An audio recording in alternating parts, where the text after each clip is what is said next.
Good afternoon. I call this meeting to order. Welcome to meeting number 21 of the House of Commons Standing Committee on Foreign Affairs and International Development. Pursuant to Standing Order 108, subsection 2, and the motion adopted by the committee on Tuesday, September 23, 2025, the committee is studying the operation of the Royal Canadian Navy in the Taiwan Strait. I would now like to welcome our witnesses for our meeting today. From the Department of National Defense, Major General Travis Morahan, Director General, International Security Policy. From the Department of Foreign Affairs, Trade and Development, Eric Laporte, Executive Director, Regional Security and Defense Relations Division, and Ryan Barg, Executive Director, Greater China Political and Coordination Division. Up to 5 minutes will be given for opening remarks, after which we will proceed with rounds of questions from members. I now invite Major General Travis Morahan to make an opening statement of up to 5 minutes. Mr. Chair, honorable members of the committee, thank you for the opportunity to speak to you today. The Indo-Pacific region is at the epicenter of a generational global shift. Developments in this region will shape Canada's security, prosperity, values, and economic future for decades to come.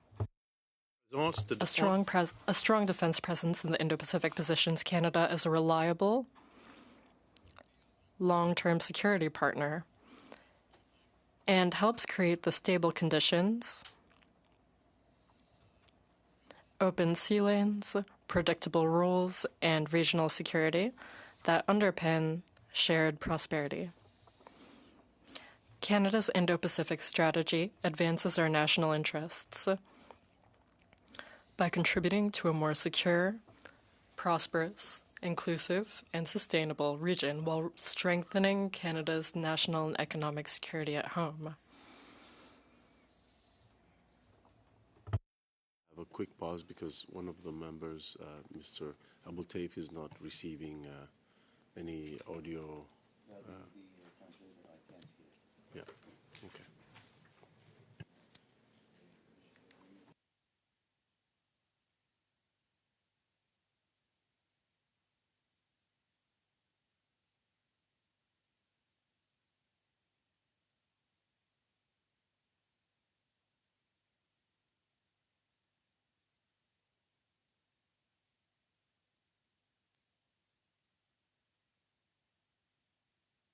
Oh, English, 1, 2, 3. This is the English channel, 1, 2, 3.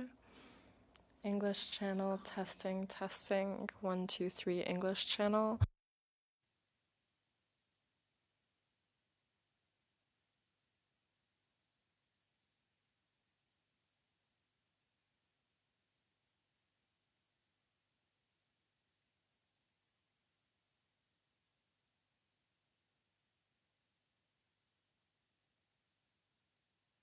This is the interpreter on the English channel. Can you hear me on the English channel? This is the interpreter speaking on the English channel.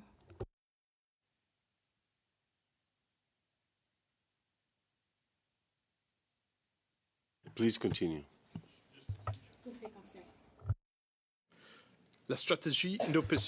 The Indo-Pacific strategy advances our national interests by contributing to a more secure, prosperous, inclusive, and sustainable region while strengthening Canada's national and economic security at home.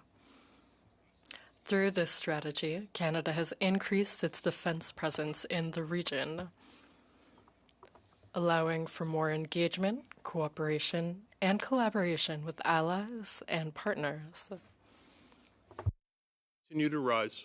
We remain committed to a sustained defense presence to ensure Canada remains reliable, credible, and trusted partner on regional defense and security on an enduring basis. Under Operation Horizon, we have increased Canadian Forces' participation in regional and multinational exercises and activities and tailored defense training to strengthen our collective resilience and interoperability. Through Operation Neon, Canada, alongside regional partners and allies, contributes to monitoring and upholding UN Security Council sanctions against North Korea.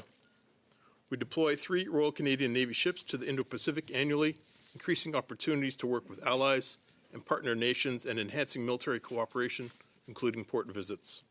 Nos navires de la Marine Royale Canadienne. Our Royal Canadian Navy ships conduct various activities such as multilateral maritime cooperation activities, as well as exercises with our partners in the region, such as the U.S., Australia, Japan, and the Philippines. During these deployments, the Royal Canadian Navy also conducts routine transits through the Taiwan Strait. The Taiwan Strait is indispensable to the security and prosperity of the international community. It is one of the busiest global shipping routes, carrying over 20% of global maritime trade each year. More than 1,000 commercial vessels cross the strait each week. It is therefore in the interest of all sides to maintain the peaceful and accessible nature of this waterway. From an operational perspective, sailing through the Taiwan Strait is almost always the most practical and efficient route for our ships to move between ports in the region. In accordance with international law, including the United Nations Conventions on Law of the Sea, UNCLOS, and in waters beyond territorial seas where high seas navigation rights apply. Since 2018, well before the implementation of our Indo-Pacific strategy, we've conducted 13 Taiwan Strait transits, including under Operation Projection, the predecessor to the current Operation Horizon, as Canada regularized its presence in the Indo-Pacific. Since the launch of the IPS in November 2022, we have conducted 7 such transits, with the most recent one occurring in September 2025, accompanied with a ship from the Royal Australian Navy. These activities reaffirm Canada's commitment to peace and stability, to upholding international law, including UNCLOS, and deposing unilateral actions that threaten the status quo across the Taiwan Strait alongside our allies and partners. Additionally, they offer significant opportunities to build trust, advance defense initiatives, and deliver tangible results with key regional partners. Canada's approach is aligned with our closest partners and allies. The navies of Australia, France, Japan, New Zealand, the UK, and the US also transit the strait. We continue to conduct these transits in full accordance with Canada's One China policy. As an active defense and security partner in the Indo-Pacific, our key focus will remain the delivery of such meaningful defense contributions on an enduring basis. Merci. Thank you. Thank you very much for your remarks. I will now open the floor for questions, beginning with Member of Parliament Michael Chong. You have 6 minutes. Thank you, Mr. Chair. Thank you to our witnesses for appearing today. I've a couple of quick questions to start. When the U.S. Navy transits through the Taiwan Strait, they call that operation a freedom of navigation operation. Does the Government of Canada use similar nomenclature? And if yes or no, why yes or why?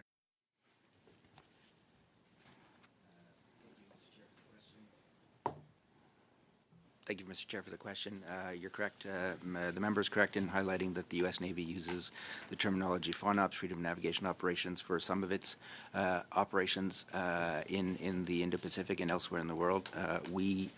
Those are based on sort of challenging baselines, challenging territorial claims, but also prior notifications. The Canadian Navy, its operations are, as General Moorhan mentioned, always under international law and UNCLOS. We do not conduct FONOPS per se.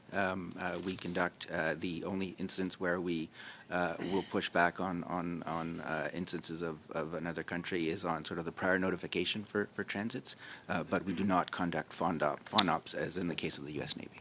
Okay. Thank you for that answer.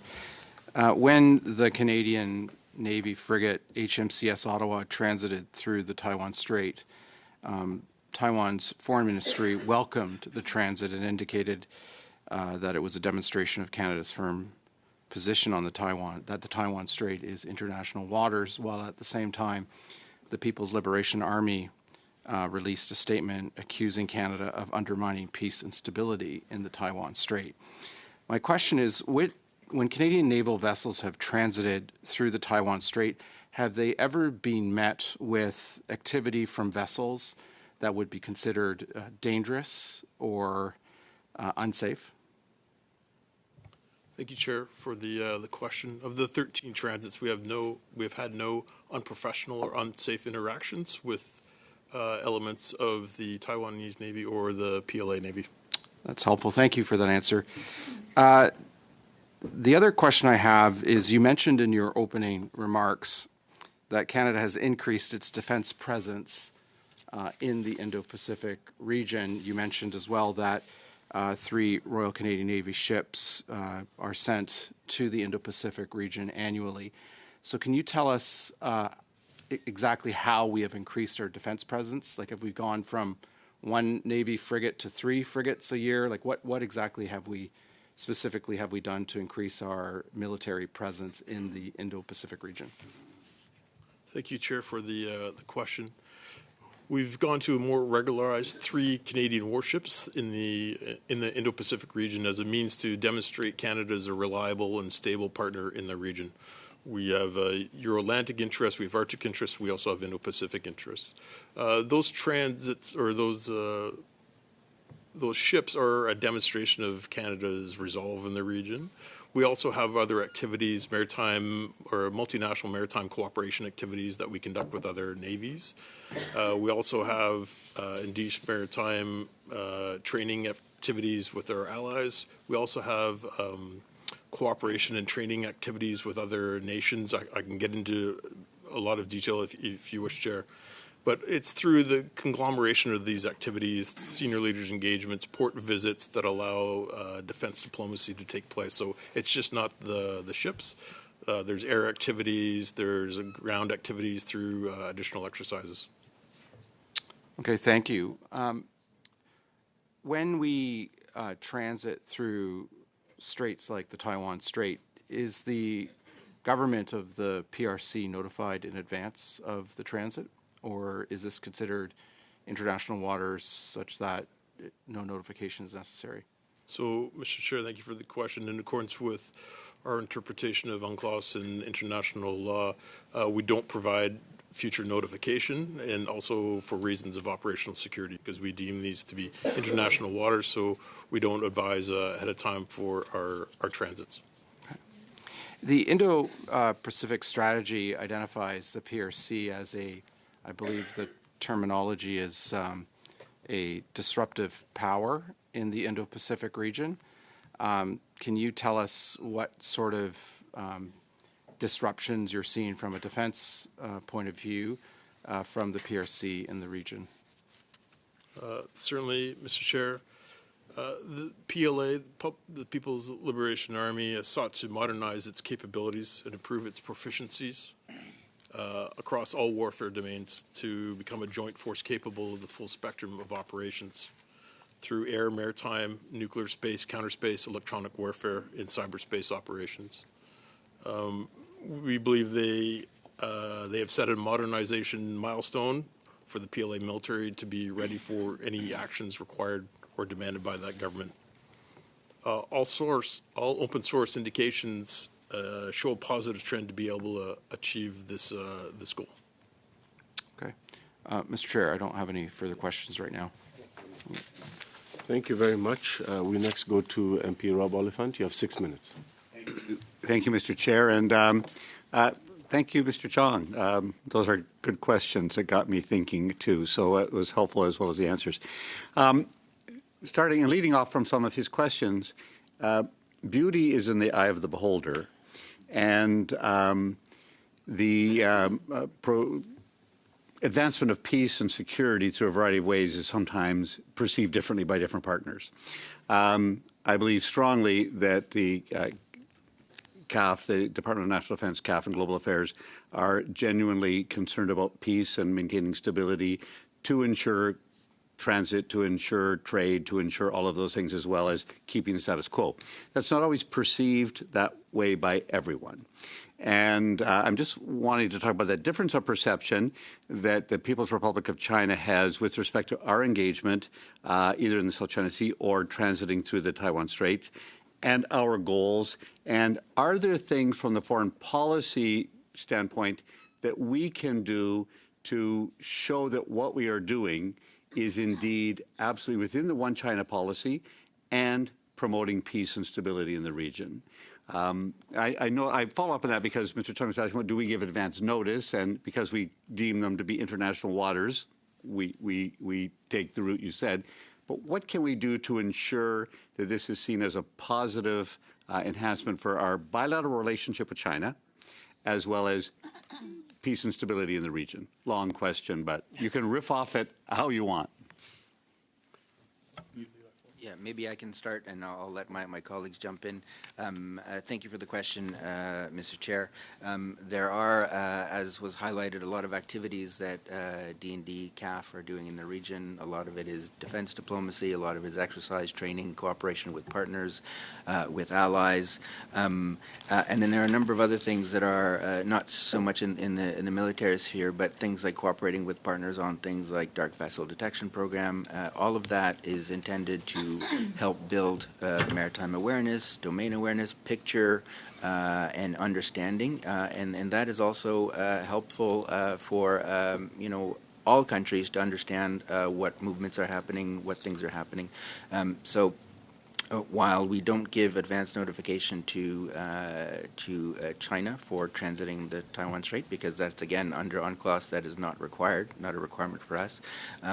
The fact that when our ships are transiting, they will be followed. When our ships are doing activities or aircraft, they will be followed. There are at least the interaction of being able to sort of see each other in action, and then also then have lines of communications that are then allowed to grow and to be able to explain each other's positions. And certainly when we do transits, and General Moorhan is often on the receiving end of this, the Chinese embassy here, for example, will demarche us, or will be demarching our embassy in Beijing. So at least we can talk and have those frank discussions, which it allows us to explain our position, allows them to explain our position, but allows the exchange of information. So maybe just to follow up, Mr. Chair, is that I would describe our defense military-to-military relations with China as positive but limited. And so the first engagement, recent engagement, was with the Commander of the Royal Canadian Navy in the spring of 2024. He went to a Western Pacific Naval Symposium multinational fora in China, where he met with his counterpart. Since then, the minister met at the Shangri-La Dialogue in the May afterwards. And my predecessor and myself have gone to China to the Shangsheng Forum in September, where we've met with our colleagues from the Office of International Military Cooperation at the Major General rank, and so that we can have dialogues to understand where we have frictions, how we communicate displeasure with each other's actions. In my interactions with the Office of International Military Cooperation, plus the defense attaches here, they've always been courteous and respectful interactions, and they allow us to have those frank discussions where they can express their displeasure as we can express our displeasure with their actions. I will regret asking this question, but in terms of defense procurement, in terms of what you need to do your work, we're not the Defense Committee, Foreign Affairs Committee.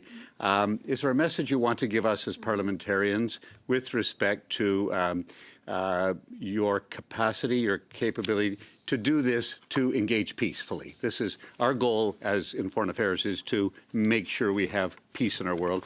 Are there things that would be helpful for you to be procuring now that you think we should be doing? I'll defer that language overall to my minister, but certainly the acquisition of the 12 submarines and the 15 river-class destroyers go a long way to be able to extend our influence in the maritime domain, not only in the Indo-Pacific, but also in the Euro-Atlantic and in our north. Something I need to explain to my constituents, that we procure for our military to ensure peace. So I think that's... They don't always get it. I would suggest that all of us in uniform want peace. It's the last thing that we want to be able to do. Thank you very much. We next go to MP Duceppe. You have 6 minutes. Merci, Monsieur le Président. Merci aux témoins d'être avec nous aujourd'hui. C'est vraiment... Thank you to our witnesses for being here today. It's a very interesting topic and very relevant remarks. I'd like to know if the minister has analyzed the risks of regional escalation following the transit from the Canadian ship in the Taiwan Strait. Mr. Chair, il faut que mon réponse est un peu nuancée. My apologies, I would like to continue in English.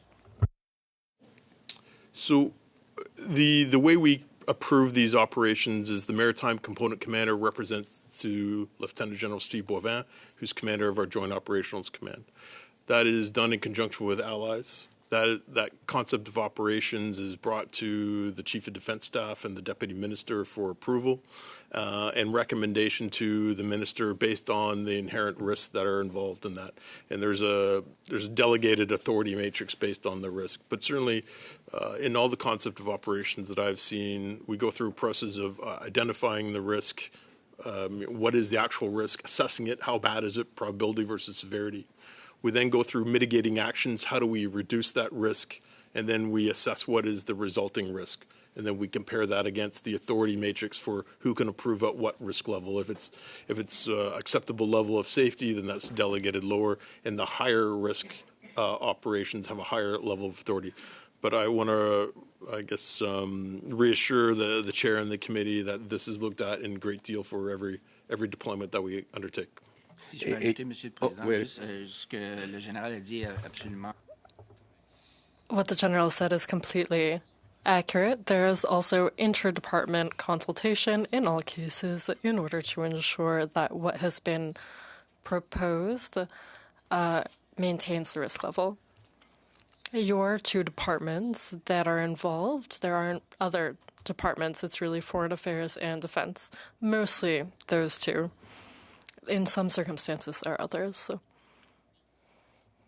General, you spoke of the concept of the operation. Is there the objective of this operation? And in this current case, what was the main goal of that operation to send a Canadian ship in the Taiwan Strait?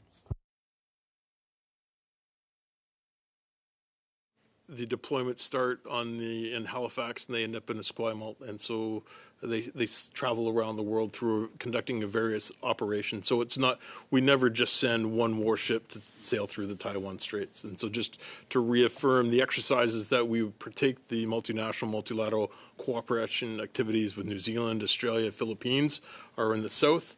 And then we're going to transit through the Taiwan Strait to be able to conduct a similar exercise with Japan and South Korea. And so that is the most direct route to be able to go through there. It's about 200 nautical miles, 13-hour transit.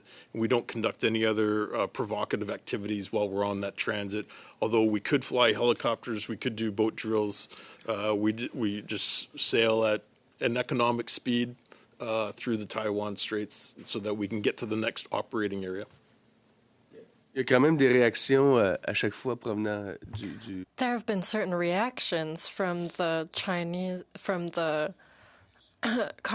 Communist Party. How do you respond to the Chinese Communist Party's reactions when they've been publicly published? Thank you for the question, Chair. Yes, when we do a transit, we certainly look at what will be said by the Chinese foreign affairs and defense ministers. We also look into the actions that they will take during the transit by the Chinese Navy, if the Chinese Navy will decide to shadow the Canadian Navy. Also, there are often instances where either the Chinese military attaché or Chinese diplomats in Ottawa will démarche, that is, contact their Canadian counterparts based in Beijing and call on them to explain themselves to the Chinese Minister of Defense. In that case, we explain our decisions, they explain theirs. It's quite frank. That doesn't mean that we will change our point of view, but we explain ourselves and we communicate. Et là,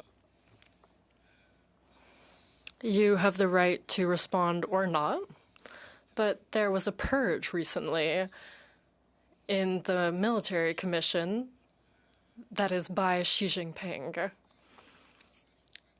So, a very important person who's done that. All that to say, out of the 6 or 7 people who were in power, there are only a few people left. What's your point of view on that purge?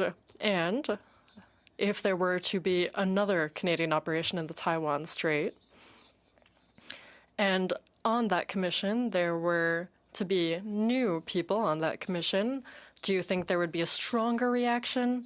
Please speak to that, and what long-term consequences do you think there would be? We're running out of time. Je pense que c'est encore un peu tôt à voir c'est quoi les implications. I think it's still a bit early to see what implications there would be. There's certainly a question of corruption in the Canadian military system. That's nothing new. President Xi Jinping being in charge is also not new.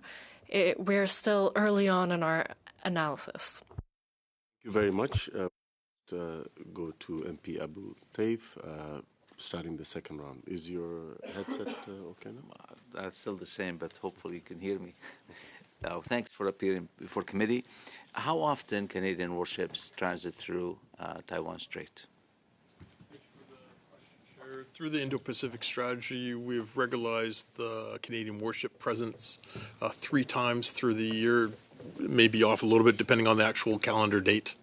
But depending on where our operations fall, if we were just going to maintain operations in the south or just in the north, then that wouldn't require a transit. But as we do have Royal Canadian Navy ships sailing literally halfway around the world to try and maximize the training opportunities we have with our Indo-Pacific partners, Japan, South Korea, Philippines, Australia, New Zealand, I would suggest that because of the transit between those operational areas, that if required, there will nearly always be a transit through the Taiwan Straits. After each passage, we hear condemnation from PLA.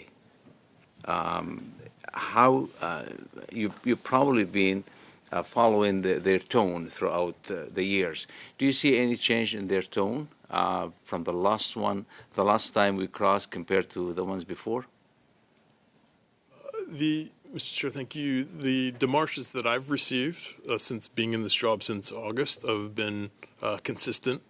And once again, they state their position, the defense attaché to me here, representing their concerns, and my response is, as my testimony is before you today, that we conduct transits in accordance with international law and understanding of the United Nations Convention Law of the Seas. Our passage or our movement there, along our allies, is to somehow stand for democratic principles. At least that's what we believe what we're doing. Is there any other interest, you believe, a strategic interest for us going through the Taiwan Strait? I'll speak for the military before passing over to my global affairs colleagues, Mr. Chair. Our presence in the Indo-Pacific region is meant to demonstrate Canada as a reliable and enduring partner in the region. And we believe our defense activities there are one of the strongest expressions to our partners and allies in the region that we are there.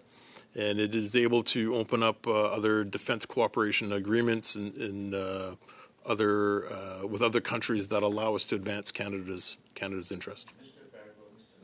I have a question, each one of you, if you feel to answer it. Prime Minister recently visited China. That relationship with China could affect us either way. Could affect us with Taiwan in a positive or a negative way. How do you read that? Do you see a change of attitude of the Chinese government toward our passage through the strait? Or do you see a change in relationship with Taiwan too? So I would like to see that from both perspectives.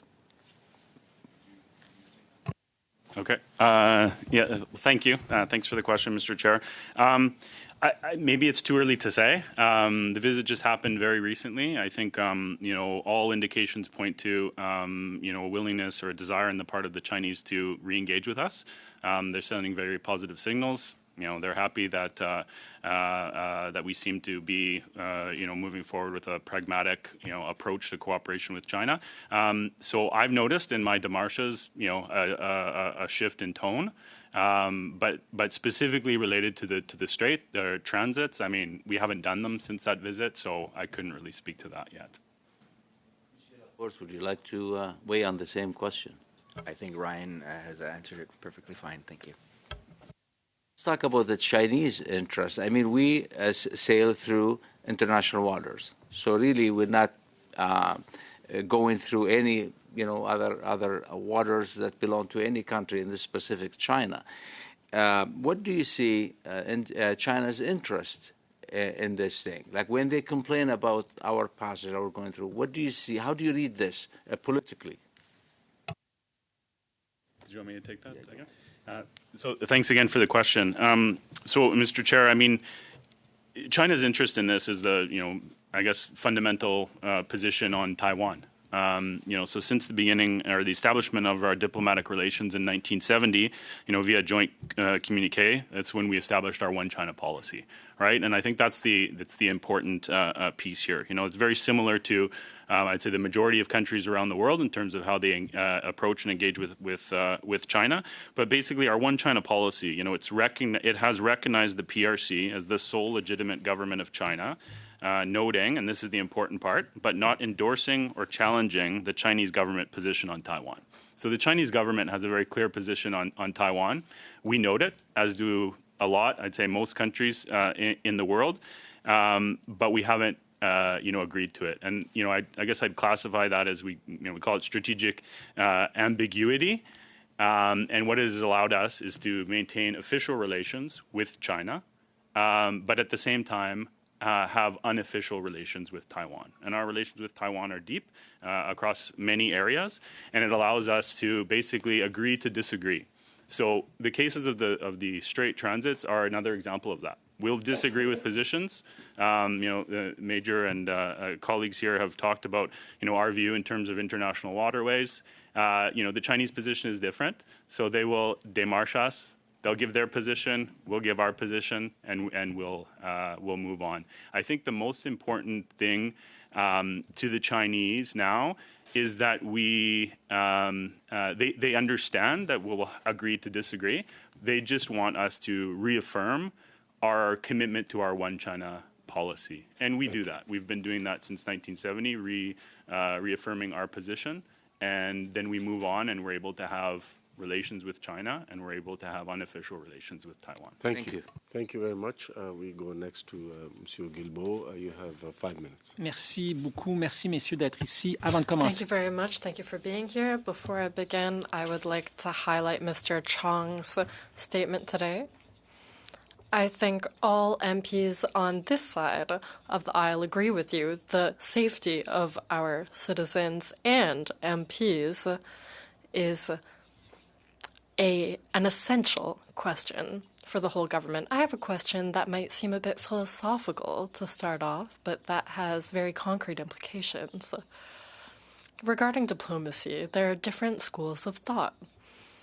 There are those who think that you need to get involved with governments less that are very different from us. On the other end of the spectrum, there are those who say no. On the contrary, we have to engage with them. Here are a few examples that I've experienced. COP15 in Canada was at the United Nations. We did that hand in hand with China. At the time, we had nearly no diplomatic relations with China, but we managed to have an internationally recognized agreement, and it was considered a historic win. In your opinion, and you spoke to this a bit already, we can sit down with them and disagree on certain subjects, but we can also work with governments like that on subjects where we can find a middle ground. Please speak to that. Monsieur le Président. Thank you, Chair, for the question. Excellent question. In effect, as you said, it's a bit philosophical, but it's based on concrete examples. For example, there are efforts to speak with some countries such as Russia. With the war in Ukraine, our efforts did not work. There are other examples where it works and there's a transition. If we consider the government's action since last year, there was a desire regarding China to recognize that we had a difficult relationship regarding the two Michaels. And it made life hard. It made it hard to have discussions and a relationship with China. The same thing happened with another country. And so the government decides when it's in our interest, when there are subjects where we can cooperate, and when we can, we do cooperate. However, there are also subjects that will remain topics where we will disagree. And that's the case with China. I don't have an exact response, but I think we're in a world where we have to try to speak to all stakeholders and see where we can work together and be clear when there are limits. Merci. Thank you.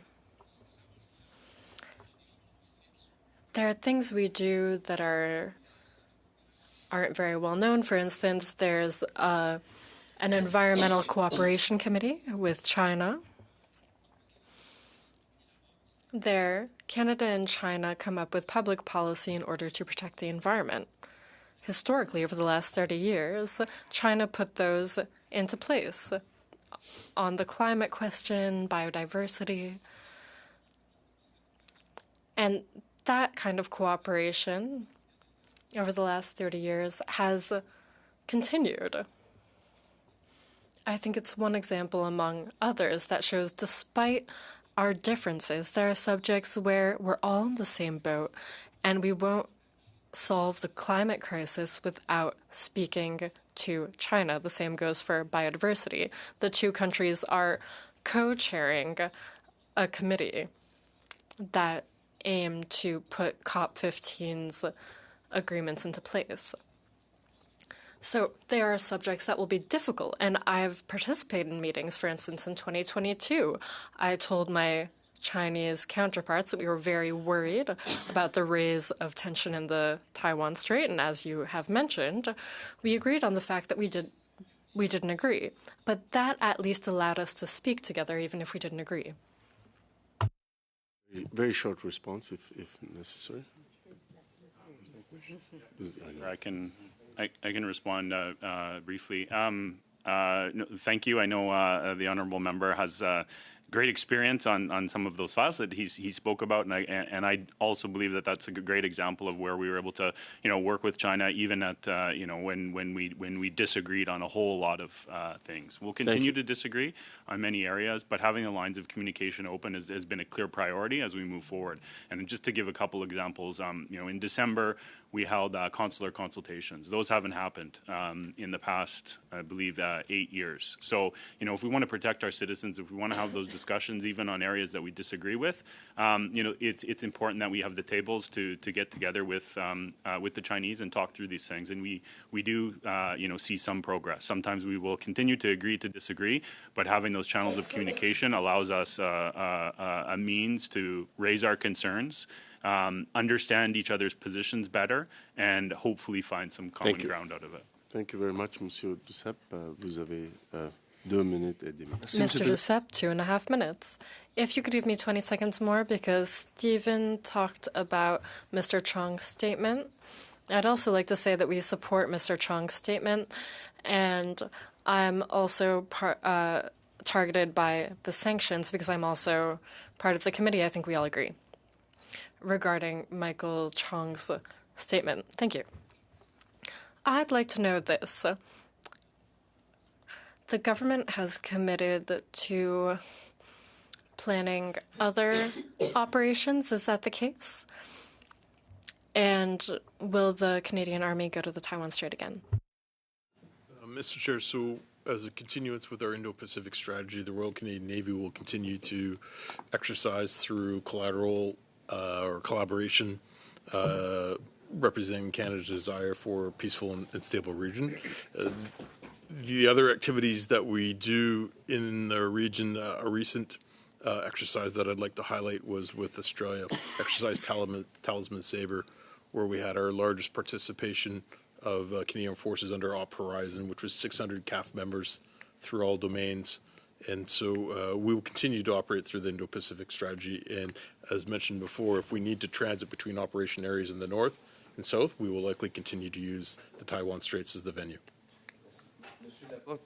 Monsieur Guilbeault disait qu'on pouvait... Mr. Guilbeault said that we could have discussions on topics we don't agree with. However, should we not have discussions that might make the Chinese Communist Party irritated by our actions? For instance, the Taiwan's ambassador's visit here, or yesterday or the day before, who denounced the fact that Canada had done a certain action regarding Taiwan,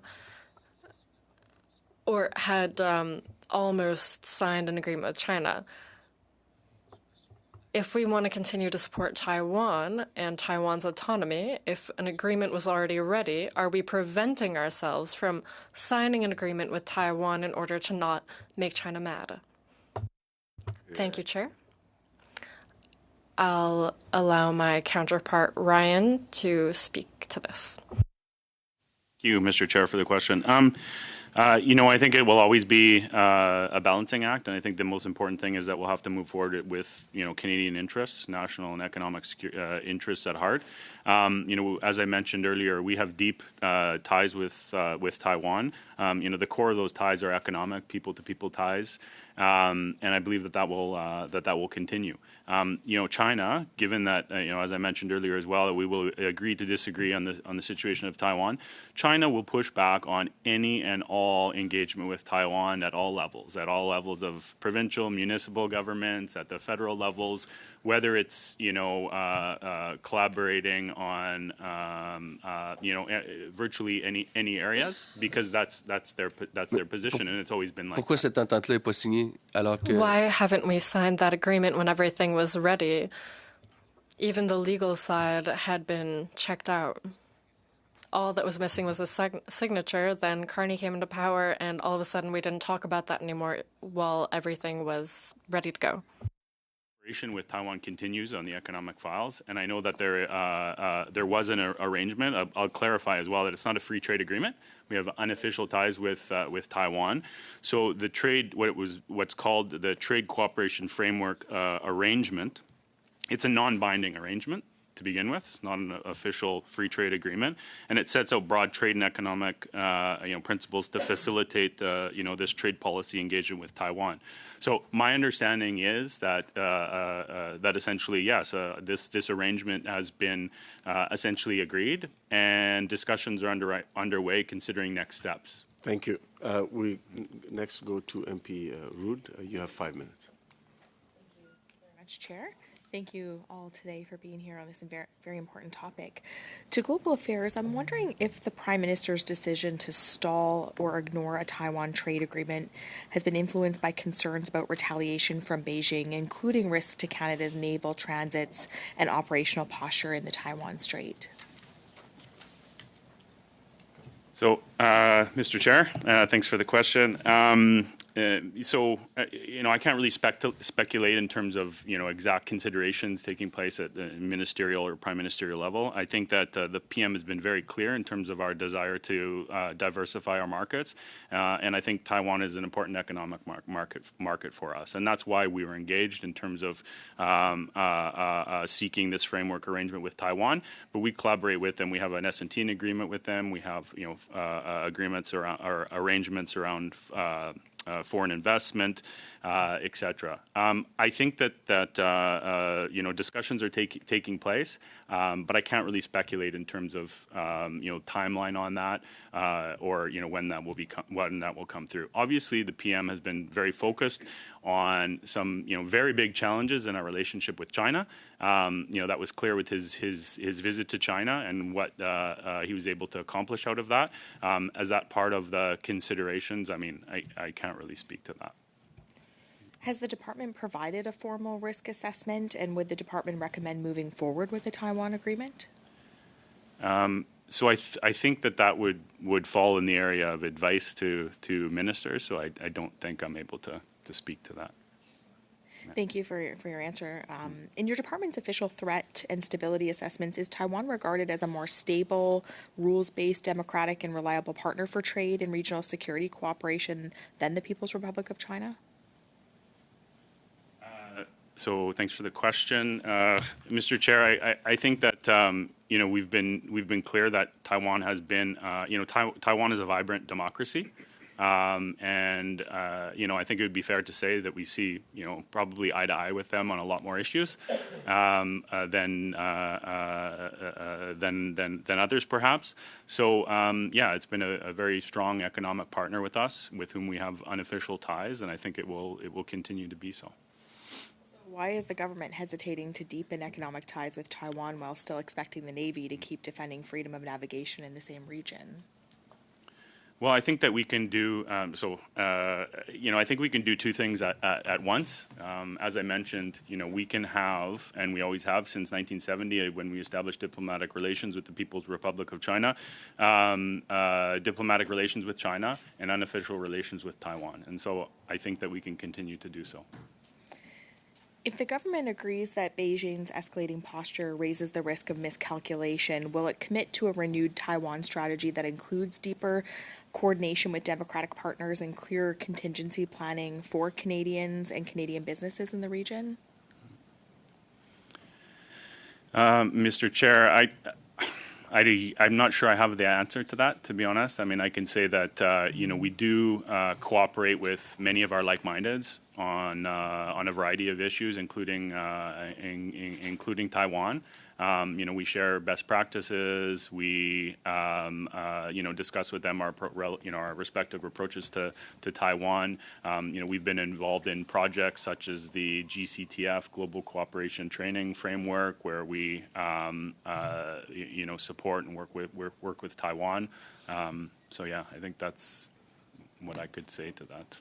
Thank you very much. So China has escalated tensions with large-scale drills around Taiwan.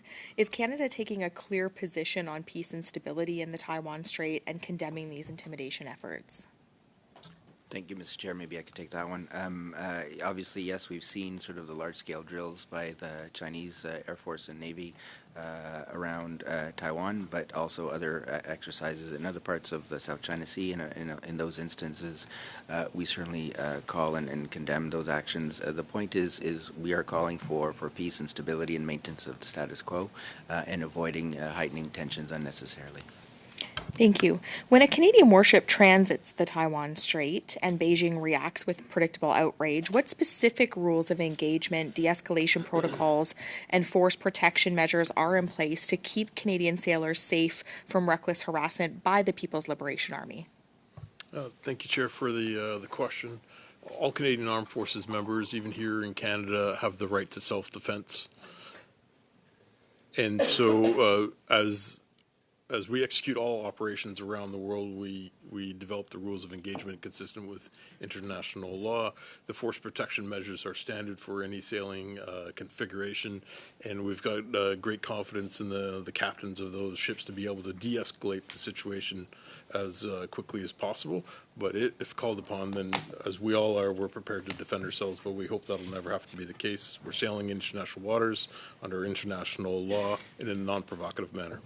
Thank you. Thank you very much. Thank you very much. We next go to MP Mona Fortier. You have 5 minutes. Merci beaucoup, Monsieur le Président, et merci. Thank you, Chair. Thank you for being here, witnesses. I'd like to look into how we work with our partners in the region, other countries that are in the region. You mentioned this a bit in your opening remarks. How do we collaborate with those other countries? And specifically in this case, how do we work with regional partners and with our allies? You mentioned the United States and others. I'll present it purely as a military cooperation. And Oui, ça if c'est parfait. my colleagues Yes, that's perfect. Predominantly, we conduct multinational maritime cooperation activities. And through these activities, we conduct various elements of training, communications, officer of the watch, boat transfer exercises, cross-deck, moving cargo from one helicopter to, or from one ship to another via helicopter, basic air defense, basic anti-submarine warfare. And we all do this in a manner that's consistent with the international law and host nation consent if we're operating within territorial waters.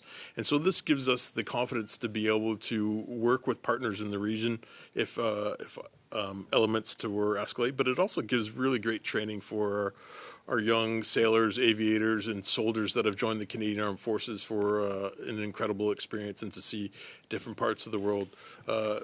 The Halifax and Esquimalt for continuous operations all the time I can imagine get quite boring. So these activities allow us to be able to share Canadian values through port visits when we support heads of mission. So there's a whole gambit of opportunities that we can conduct with the Royal Canadian Navy that satisfy all those diplomatic, defense, and communication concerns. Voulez-vous rajouter quelque chose du côté des affaires? Would you like to add anything? Yes, certainly. Thank you, Chair. In effect, what my colleague said is correct in terms of the operational and tactical sides. Those are advantages. And commitment with countries become military, strategic, and diplomatic commitments and interactions. And often the Navy has a higher presence, and that can help the relationships in other domains. For instance, you can move forward in defense operations with Japan, signing the TTA with South Korea on a security and defense agreement, and an agreement with the status of forces. Those are some examples. Those activities lead to results that have knock-on effects beyond military cooperation. From what you have observed, have you seen or been inspired by some exemplary practices used by some of our allies or partners that we ought to put in place or explore? If yes, which ones? Mr. Chair, so I don't have concrete examples for you. I'm not a naval spokesperson. But what we do find that when the crews come back is that they found the deployments very rewarding professionally and personally from their experiences to be able to see not only other cultures, but honestly have a sense of pride in what they've trained and accomplished to do and why they've joined the Canadian Armed Forces. And of course, we're always open to learning best practices from other countries. While I didn't mention in my initial response, we're working with Japan, Philippines, the United States, Australia, New Zealand, South Korea. And so this gives us a wide variety of perspectives in the region. And so I think in the typical Canadian way, we're able to synthesize these various perspectives to be inclusive in other people's views that give us a much better sense of what's happening in the region. Puis en voyant ce qui se passe dans le monde présentement, parce qu'on... Seeing what's happening in the world today, there's a lot of change, there's a lot being said. Do you have any worries? Do you see things differently now in this case? That's given that there are some countries that are taking certain postures. Do you have any worries that have arisen recently given what's happening in the world? Thank you, Chair. There are a lot of things happening in the world these days. It's a more complicated and dangerous world. Take the Indo-Pacific. It was always a place with a lot going on. Take Taiwan, the South China Sea. And the situation remains. The United States is repositioning their way of doing things, how will that have a ripple effect in the Indo-Pacific region? Maybe that will leave more room for other countries to take up more space and have more clout. It's to be seen. You have 5 minutes. Thank you, Mr. Chair.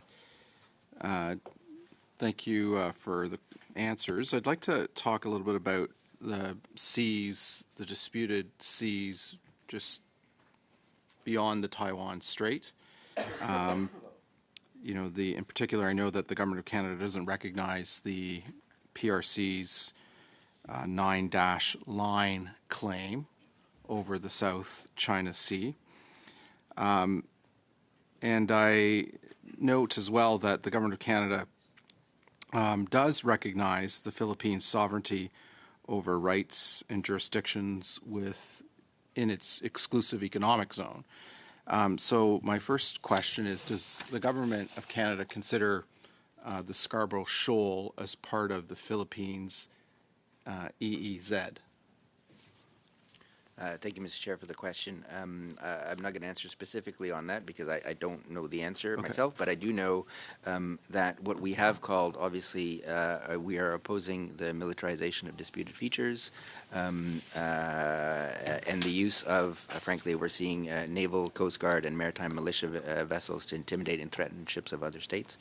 And what we have been calling is, in 2016, there was an UNCLOS Convention Law of the Seas arbitral decision tribunal ruling that brought forth by the Philippines, which is binding on all the parties, including China, and we're calling on all the parties to abide by that ruling. Thank you. And if I recall correctly, I think that 2016 tribunal ruling concluded that there was a 12-mile nautical sea centered on the Scarborough Shoal, and Canada recognized and supported that ruling. The reason why I asked this question is that just several months ago, Minister McGuinty signed a treaty titled Status of Visiting Forces Agreement between Canada and the Philippines. The treaty provides for joint military exercises and operations between Canada's military and the Philippine military. So my first question is, will these joint exercises and operations include naval ones? We expect the upcoming exercises and cooperative framework with the Philippines to include all elements, all domains of the Canadian Armed Forces. Okay, the reason why I asked this question is because there's been a lot of kinetic conflict between elements of the Philippine state naval vessels of the Philippine state and naval vessels of the PRC state in those disputed waters. Last summer, there was collisions between ships of the PRC and the Philippine Coast Guards. If we're going to be participating in joint exercises and operations, what measures are being put in place to ensure that there's not a kinetic conflict between a NATO member and the People's Republic of China? For the question, I believe the process by which I described earlier about how we come up with the concept of operations at the maritime cooperation level, we run it through through a foreign policy risk assessment was the name that we use for the joint consultation process between Department of National Defence and Global Affairs Canada. That will really drive the measure or level of risk that we intend, and we also have to be very careful that we're not doing this in a provocative manner, because we are intending to have exercises, cooperation, respecting international law and UNCLOS. And so the first exercise that'll be coming up was exercise Balikatan later this summer. We're just waiting for the ratification of that status of visiting forces agreement through the Philippine parliament system. But all those considerations are taken into account, where we should go and where we should not go. Okay. Thank you. I have no further questions for this round. You still have 32 seconds. Well, I'll wait for the next round. No Thanks. problem. Thank you very much. We go next to MP Oliphant. You have 5 minutes. Thank you, and I will be short, and I will turn to Mr. Lewis after one question. At Global Affairs right now, there's a big conversation about the nexus between development and trade. It's a constant conversation about how we advance our commercial and domestic interests with development. Do you see our work in the Indo-Pacific as a nexus between security and trade? Is there a part of it that is that? If not, that's also fine, but I'm just wondering if there's another nexus we should be talking about. Thank you, Mr. Chair. Maybe I can start, and happy to have others join in. I think I would agree with the member that there is a security and trade nexus. As we highlighted at the beginning of this presentation, yes. For example, Royal Canadian Navy transits through the transit straits. It's oftentimes to move from point A, one operational area, to another, but it's also to demonstrate, under UNCLOS, the not freedom of navigation in the U.S. FONOPS kind of way, but the ability to work and operate in international straits. Maritime openness to maritime transit is key for trade. Those are the routes that are being used. The Taiwan Strait, I think, is 20% of global trade goes through there. But there's also the Strait of Malacca. There's also the South China Sea, and it's also areas where there are natural resources, fishing, etc. And those are all sort of trade related. So I would tend to agree with you that there is a trade security nexus to be had, particularly in the maritime domain. We heard it here first. Thank you for sharing your time. Thank you all for being here, for your service to our country. It strikes home because a good friend of mine, she has, the family has 2 children in the armed forces. One of who's been on ships on the West Coast and comes back, and I get stories anecdotally. But I'd like to ask you. You mentioned that Canada interacts with all sorts of allies, does joint exercises and lands in countries.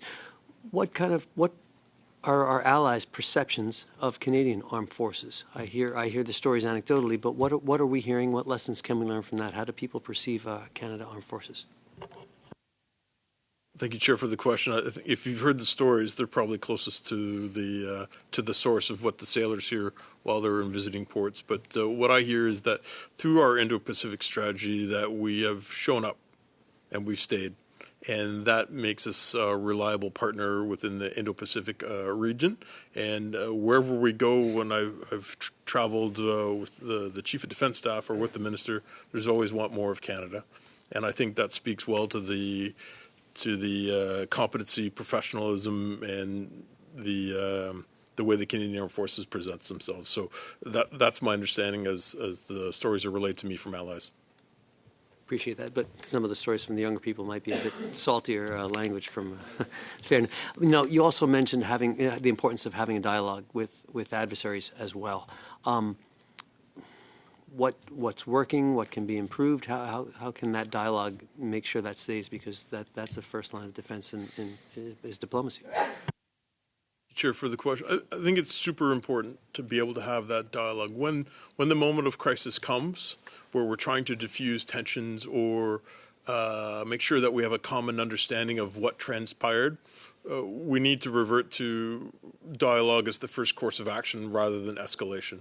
And so they may be difficult conversations. We may feel uncomfortable, but at the end of it, we need to be able to represent the interests of our government and the people of our nations. And certainly my interactions with my PLA counterparts of, even though there's been strong messaging, it's always been done in a respectful and courteous manner, notwithstanding the depth and gravity. And so I think that goes a long way to, I wouldn't necessarily call it trust at this point, but a mutual respect that we're representing the positions of our government and we're doing so in a professional manner. Grateful Nation, I want to thank you for that. Thank you, Chair. Thank you very much. Next, we go to MP Duceppe. 2.5 minutes, please. Merci, Monsieur le Président. Thank you, Chair. I consulted with many experts from the region, many people who represent threatened populations, but that know the internal machinations of the Chinese Communist Party and internal power games. I'd like to come back to that, and it's linked to the study today. Everyone tells me that it's directly linked with the issue of Taiwan because those who were purged were more conservative regarding the military annexation of Taiwan. And maybe President Xi wanted to get rid of them in order to militarily annex Taiwan, regardless of the form that would take. You mentioned Japan, another ally in the Indo-Pacific. There was a pretty strong statement from Japan's president regarding a potential intervention of China in Taiwan. In your various departments, if we're worried and we're talking about it and aware, you must certainly be aware of that. Even more than us. I imagine there are different scenarios on the table if ever there were to be a Chinese military operation in Taiwan. Could you tell the committee, obviously not the detailed scenarios, but tell us, one, if there are those scenarios, and two, if Canada would react in the same way as the Japanese Prime Minister said she would react? Thank you, Chair, for the question. Excellent question. We always examine every contingency that could arise, and without saying what the Canadian reaction would be, I can't speak to that at this time.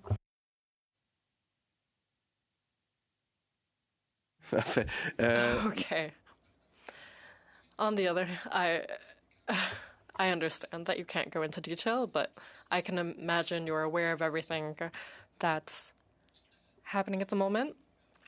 At the end of the day, wouldn't it be good to send a solid message from the Canadian government? I understand that it's not a free trade agreement, but the agreement that was struck at the end of April between Taiwan and Canada, wouldn't it be a good message to send, especially since it planned investments in sectors like AI, clean energy, ethical supply chains? Wouldn't that be a message of solidarity with Taiwan and also ensure that our links won't break because we're afraid of making Beijing mad? Thanks for the question, Mr. Chair. Yeah, I mean, I don't know how much more I can say on that beside the fact that I know discussions are underway. I think that trade, with Taiwan is an area that historically,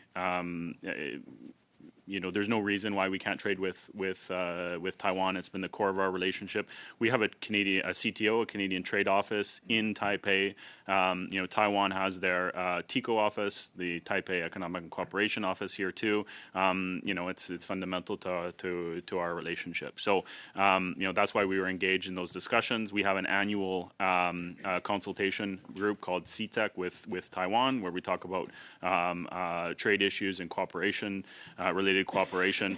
As I mentioned, I know discussions are underway in terms of next steps for that arrangement. Thank you very much. Next, we have MP Michael Chong. You have 5 minutes. Thank you.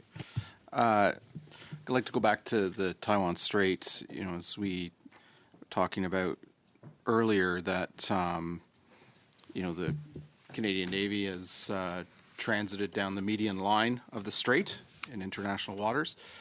I'd like to talk about the airspace above the strait, as been referenced earlier in this committee. We are seeing increased frequency and number of flights by the PLA into Taiwan's air defense identification zone. And they seem to be increasing in tempo and in scale. How concerned should Canadians be about that turning into a kinetic conflict? Thank you, Mr. Chair, for the question. Yes, I would agree with your assessment that we've seen sort of an increasing tempo Chinese air and maritime activity in and around Taiwan, a number of exercises. And as I mentioned earlier in this testimony, we are obviously very concerned about that, about the risk of escalation, a risk of an actual conflict, or even the risk of an incident spiraling and sort of arriving at unfathomable consequences. So in those instances, we continue to call on those to resume with the status quo, to be peaceful, to de-escalate. That is our approach. Mr. Yeah. Chair,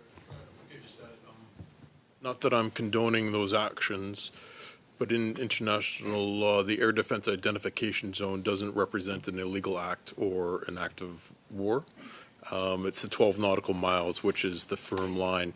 And so the air defense identification zone is there to alert other nations that when they enter there, they're most likely going to be positively identified. I just want to make that clear, sir. Yeah, understood. I appreciate that clarification. And speaking of the 12-mile nautical zone and the actual sovereign territory of nation states, how do we as Western powers differentiate between PLA exercises above the Taiwan Strait and in the air defense identification zone and the beginning of an actual invasion or conflict? From a military perspective, what we're seeing could be construed as rehearsals to be able to conduct those activities, which are concerning. It's our position from a military point of view is that this needs to be solved through other means rather than through military confrontation. It has the possibility to disrupt the security and stability in the region. The reason why I ask this question is, all of us around the table read almost weekly and certainly monthly about these PLA operations in the air defense identification zone, and we have been now for years. At what point should we become concerned about it? It's happening at such a frequency that it almost seems like a weather update when another news article pops up about Taiwan's air defense identification zone. So at what point should our constituents, Canadians, be concerned about this and not treat it as just a regular occurrence that's been taking place now for many, many years? Thanks, Mr. President, Mr. Chair, for the question. As the member points out, yes, there has been sort of an increase in tempo, and I think some people could argue that the status quo has kind of changed as a result of that because it normalizes kind of Chinese activity, air activity around Taiwan, and I would say. As a result of that, kind of the indicators and warnings becomes a lot harder to track and sort of the shorter time frames. But there are other indicators and warnings that are also looked at, including sort of things that are happening in mainland China, for example, that would be looked at to sort of as a more determinative factor as to an actual activity. President Xi Jinping has established the goal of achieving the great reunification of the Chinese nation by the centenary of the establishment of the People's Republic of China in 2049. As part of that goal, he has established military goals in the shorter term, particularly a 2027 military goal and a 2035 military goal. How should we interpret China's goal of national rejuvenation, particularly with respect to the 2027 goal and the 2035 goal, in the context of Taiwan? As I mentioned earlier, the People's Republic of China and their development of military capabilities across the entire spectrum lead us to believe that they're developing capability that would be close to achieving that goal. And there's obviously more reporting at levels above what we can talk about here, sir. But there's an incredible buildup of military capability it would be counterproductive for international peace and security in the region. Okay, thank you, Chair. I have no further questions. Thank you very much. I understand that Mr. Ziad Abul Taif would also like a final round of questions, a final opportunity for questions. You have 5 minutes. Thank you, Chair. Thanks for generous time. Canadians are watching us, and I think that some of the obvious questions about how do we go about those trips or those missions in Taiwan Strait. We know that the Chinese, they do their drills.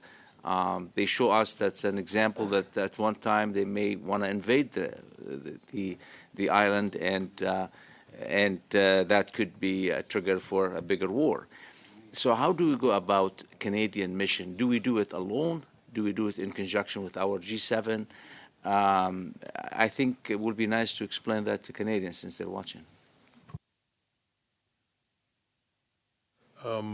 I'll just go into very quickly the breakdown of transits that we've done with the nations that we've done them with. We've done 13 transits since 2018, 7 transits since the introduction of the Indo-Pacific Strategy in 2022. Of those 13 transits, 6 of them have been by ourselves, 7 have been with bilateral partners. 6 of those bilateral transits have been with the United States, and sometimes on one operation it's go north and go south because of the training activities. And the last one that we conducted was with Australia. And so I'm prepared to provide the exact breakdown after, so we don't take more time here in committee. But all those are coordinated through joint objectives for training for those exercise areas north and south. Other countries that conduct transits are the United States, Australia, New Zealand, United Kingdom, France, Germany, Japan, Turkey, and Netherlands. And so we're not the only Indo-Pacific nor Euro-Atlantic country that are conducting those transits. An escalation could be an option. That's the way things are. Do we have a capacity constraints as far as Canada? I'm not sure what you mean by escalation as an option. Certainly the Government of Canada and the Department of Defense would not look to escalate our activities. The Canadian Forces do have finite resources to meet all our commitments through defense of the homeland as our first priority with our own Arctic, the binational command through NORAD for maritime warning, aerospace warning control. And we've got our operations with Operation Reassurance in Latvia in that environment. And then also equally important is our Indo-Pacific. And so at this time, there's finite resources for us to be everywhere. Can we say that our mission in the Strait is a reminder to China about our historical position when it comes to this dynamic of the region? I'm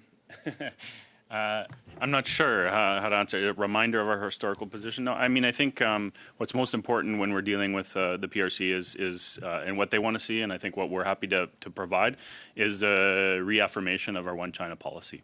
And then to be able to have those channels of communication and be able to explain them what it means and why we believe that these transits are in accordance with our position, and that we aren't changing our position. Our one China policy hasn't changed. We're not escalating, as we talked about.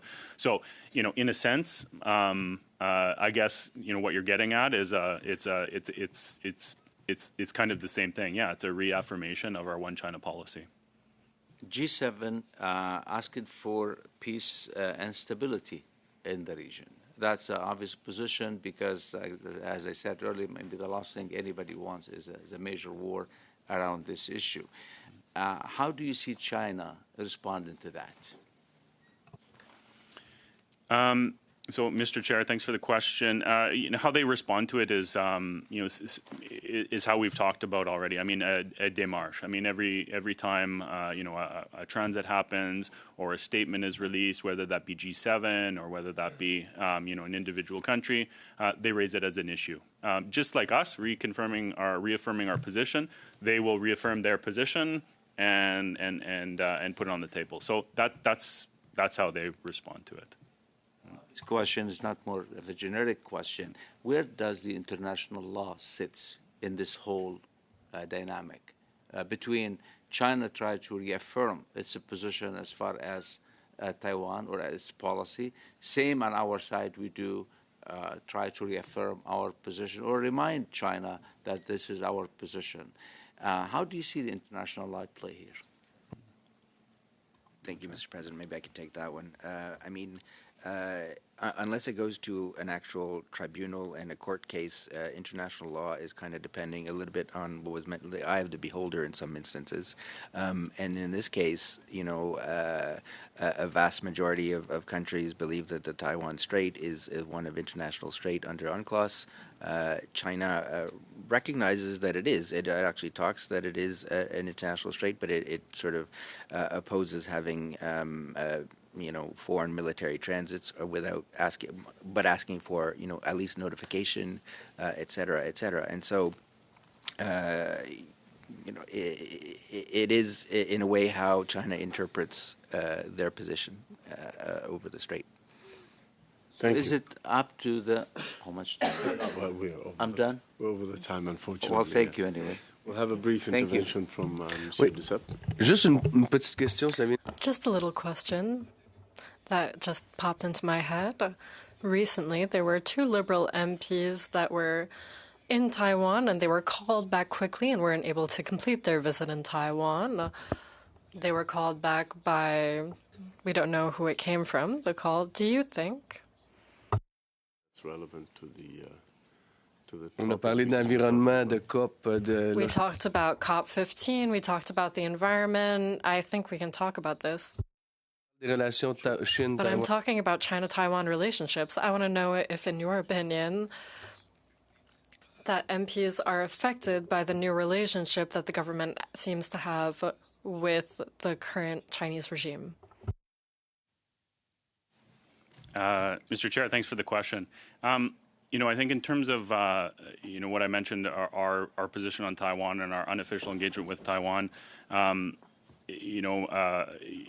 line with the independence of Parliament, MPs have been traveling to Taiwan for a very long time, and so I imagine that would continue. Thank you. Thank you very much. That concludes our questioning. Thank you very much to the officials for your appearance before the committee, and thank you for your testimony today. General information regarding next week. On Tuesday, I'd like to inform members that our subcommittee on agenda and procedure will meet on February 10th on Tuesday to discuss the future business of this committee. Our next regular committee meeting will take place on Thursday, February the 12th. The notice of the meeting has already been distributed. I would also like to inform members that the subcommittee on committee budgets of the liaison committee will meet on Wednesday, February the 11th. At that time, I will present our various travel requests to that committee. Having said all of that, is it the will of the committee to adjourn the meeting? So agreed. Adjourned.